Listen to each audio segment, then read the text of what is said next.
नमस्कार। Rural voice के खास कार्यक्रम रूरल वॉइस एक्सप्लेनर में आपका स्वागत है।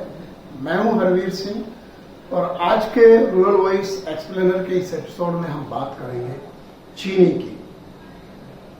चीनी को लेकर के सरकार की सक्रियता, मानसून की बारिश में कमी, वैश्विक स्तर पर चीनी के उत्पादन में कमी और उसकी खपत जिस तरह से ज्यादा रहने के सूचनाएं और आंकड़े सामने आ रहे हैं, उसमें लगता है कहीं ना कहीं सरकार को डर सता रहा है कि चीनी उसके लिए कड़वी तो साबित होने नहीं जा रही है। इसीलिए सरकार अति सक्रिय है। अगर हम बात करें उत्पादन की, पिछले साल महाराष्ट्र में अनुमान से नीचे उत्पादन रहने के चलते देश में चीनी का उत्पादन करीब 23 लाख टन गिर गया था और 2022-23 जिसमें के चीनी के उत्पादन का साल होता है अक्टूबर से सितंबर, यानी अभी हम सितंबर में बात कर रहे हैं, ये आखिरी महीना है सीजन का। हालांकि उत्पादन इन दिनों में नहीं होता, उत्पादन करीब 6 महीनों के दौरान ही होता है, लेकिन जो चीनी वर्ष है या पेराई वर्ष है गन्ने का, वो इसी तरीके से काउंट होता है, यानी कि कुछ दिन के बाद अक्टूबर में नया साल शुरू होगा। ये मैं बताऊं कि नया जो साल है उसमें जो स्टॉक चीनी मिलों के पास होगा बकाया, वो 5 साल का न्यूनतम स्टॉक होगा। और उत्पादन की अगर हम बात करें, पिछले साल जो उत्पादन है वो करीब 25 लाख टन घट गया था और उसके चलते जब उत्पादन में गिरावट आई तो सरकार ने निर्यात का अतिरिक्त कोटा जारी करने से मना कर दिया था। पिछले कुछ वर्षों में लगातार हमारा निर्यात बढ़ा। चीनी का निर्यात इस 22 में 110 लाख टन तक पहुंचा। उसके बाद सरकार ने 6 मिलियन टन का कोटा जारी किया 22-23 के लिए, लेकिन जिस तरीके से उत्पादन के आंकड़े सामने आने लगे, उत्पादन में कमी आई, उसके चलते फिर सरकार ने पहले तो चीनी को फ्री लिस्ट से रेस्ट्रिक्टेड लिस्ट में डाला और उसके बाद अतिरिक्त कोटा जारी करने से मना कर दिया। एक तरीके से ये अप्रैल में वर्चुअल बैन था एक्सपोर्ट के ऊपर। करीब 62 लाख टन चीनी का देश से निर्यात हुआ। अब इसके चलते देश में करीब 275 से 80 लाख टन तक की खपत है और अनुमान है कि करीब 60 लाख टन चीनी का स्टॉक नए साल के शुरू में हमारे पास होगा। जाहिर सी बात है, कोशिश होती है कि देश में करीब 2.5 महीने का स्टॉक बचा है, उसके लगभग बराबर ये स्टॉक है। लेकिन इस साल जिस तरीके से अगस्त में मानसून ने दगा दी और चीनी के 2 प्रमुख उत्पादक राज्यों महाराष्ट्र और कर्नाटक में बारिश नहीं हुई, उसके चलते वहां पर चीनी के उत्पादन में गिरावट की आशंका पैदा हो गई है। महाराष्ट्र का उत्पादन पिछले साल का जो 105 लाख टन का था, उसमें लगता है कि उससे भी ज्यादा कमी आ जाएगी। और यहाँ सरकार की चिंता का एक सबब यह है कि चीनी मिलों के जो संगठन है इंडियन शुगर मिल्स एसोसिएशन, उसने अगस्त में एक अनुमान जारी किया था जिसमें इस साल चीनी उत्पादन यानी आगामी साल 2023-24 में 316.80 लाख टन रहने का अनुमान लगाया था। सरकार ने उसके ऊपर थोड़ा सा नाराज हुई और सफाई भी मांगी और अपनी तरफ से भी स्पष्टीकरण जारी किया कि ये इस तरीके के अनुमान इस वक्त जारी करने का वक्त नहीं है, अभी फसल का स्थिति देखनी है। इसके साथ ही सरकार ने national federation of cooperative sugar federations limited से भी एक बयान जारी कराया कि देश में चीनी का बेहतर स्टॉक है, जो पिछले दिनों जारी कराया। अब सवाल है कि चीनी के दामों में बहुत ज्यादा बढ़ोतरी तो पिछले एक साल में घरेलू बाजार में नहीं हुई। 42 रुपया 52 पैसे का औसत दाम था एक साल पहले 22 सितंबर को, जो अभी 43 रुपया 77 पैसे पर। ये लेकिन ये मैं कहूंगा कि ये ऑल इंडिया एवरेज प्राइस है और जो उपभोक्ता मामले मंत्रालय है ये उसके आंकड़े हैं।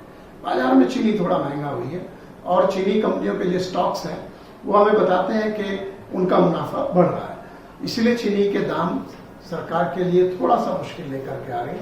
सरकार ने यह भी कहा कि अभी फेस्टिवल सीजन में चीनी मिलें अपना अक्टूबर का जो कोटा है उसको जल्दी बेचें, क्योंकि त्योहार का सीजन शुरू हो गया है, दिवाली तक चलेगा।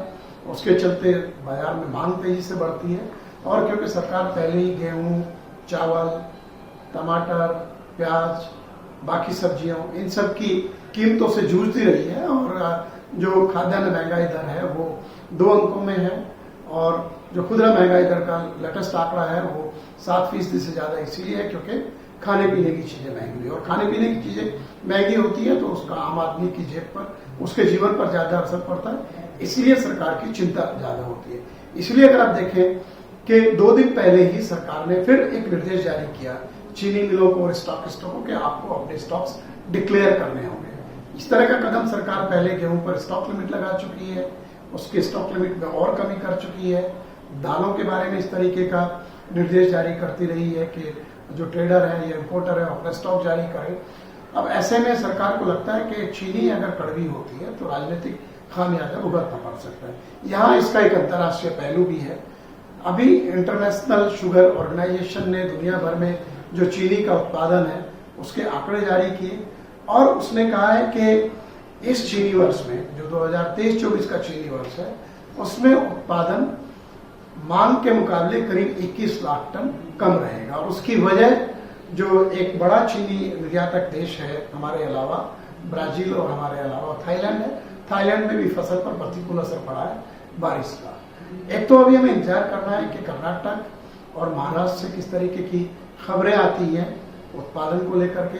हालांकि जो गन्ने का जो एकरेज है वो 59.81 लाख हेक्टेयर है, जो पिछले साल से थोड़ा सा ज्यादा है, उसमें कमी नहीं है। लेकिन हाँ, कुछ हिस्सों में अधिक बारिश पहाड़ों में हुई, बाढ़ से फसल प्रभावित हुई है, उससे गन्ने की फसल पर असर पड़ता है। कुछ हिस्सों में बारिश नहीं हुई समय पर, इसलिए वहां पर उत्पादन पर असर पड़ सकता है, खासतौर से कर्नाटक और महाराष्ट्र में। और जो दुनिया के जो आंकड़े आए हैं उसमें स्थिति साफ हुई है कि ब्राजील से कम निर्यात होगा, इसलिए बाजार में दबाव रहेगा। और एक साल के मुकाबले जो फूड एंड एग्रीकल्चर ऑर्गेनाइजेशन है यूनाइटेड नेशंस का, उसका जो फूड प्राइस इंडेक्स आया है लेटेस्ट, उसमें एक साल के अंदर दुनिया में चीनी के दाम 34% बढ़े। ऐसे में अगर उत्पादन कम होता है तो अंतर्राष्ट्रीय बाजार से आयात करना भी एक बड़ी समस्या है, क्योंकि महंगा आयात करना पड़ सकता है। अभी से बातें होने लगी कि अगर गन्ने का उत्पादन कम होगा तो रोज शुगर का इंपोर्ट करने पर विचार किया जाना चाहिए, जिससे कि जो गन्ने का जूस है उसके साथ रोज शुगर को मिक्स करके चीनी की देश में उपलब्धता बढ़ाई जा सके। हाँ, एक और बड़ा पहलू यहाँ पर है, हम लोग चीनी का डाइवर्जन कर रहे हैं एथनॉल के लिए। देश में हम लोग 10% से ज्यादा पेट्रोल में एथनॉल के ब्लेंडिंग के लक्ष्य को हासिल कर चुके हैं। सरकार ने 2025-26 में E20 यानी एथनॉल की 20% ब्लेंडिंग पेट्रोल में करने का लक्ष्य रखा है। उसमें आधे से ज्यादा एथनॉल गन्ने के जूस या मोलासिस से आना है।